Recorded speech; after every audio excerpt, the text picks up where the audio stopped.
Hello అండి. Welcome back to my channel. ఈరోజు నేను ఒక సరికొత్త రెసిపీ అండి. కరివేపాకు పచ్చడి చేస్తున్నాను. దానికోసం అయితే కడాయి పెట్టుకొని ఆయిల్ వేసుకొని ఆయిల్ హీట్ అయ్యాక ధనియాలు, ఎండుమిర్చి వేసి బాగా వేయించుకోవాలి.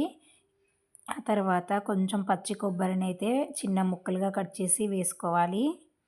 ఈ మూడింటిని కొంచెం బాగా వేయించుకున్నాక దీంట్లో కొంచెం చింతపండు వేసుకోవాలి. మరొక 2 నిమిషాలు ఫ్రై చేసుకున్నాక వీటన్నిటిని వేరే ప్లేట్‌లో తీసేసుకొని చల్లారనివ్వాలి. ఇప్పుడు అదే ఆయిల్‌లో ముందుగా మనం క్లీన్ చేసి పెట్టుకున్న కరివేపాకునైతే వేసుకోవాలి. ఈ కరివేపాకు వేయగానే చిటపటలాడుతూ సౌండ్ వస్తుంది.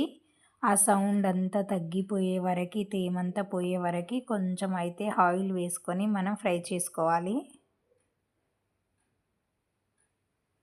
మనం ఎండుమిర్చి, పచ్చి కొబ్బరి, ధనియాలు, చింతపండు అయితే మనం ఎంత అయితే కరివేపాకు తీసుకుంటున్నామో ఆ క్వాంటిటీకి తగ్గట్టు వేసుకోవాలండి అన్ని ఇంగ్రీడియెంట్స్.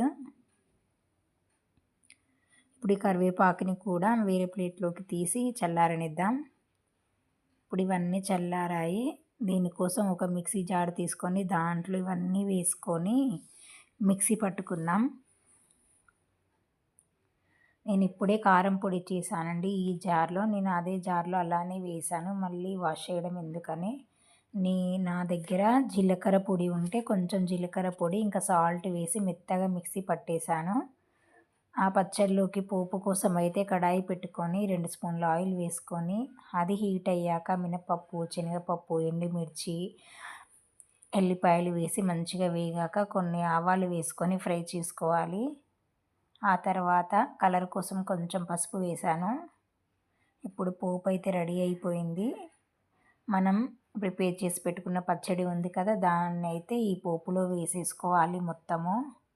నాకు కొంచెం సాల్ట్ సరిపోనట్లు అనిపిస్తే నేను కొంచెం యాడ్ చేసుకొని ఇక మొత్తం అయితే మిక్స్ చేస్తున్నాను.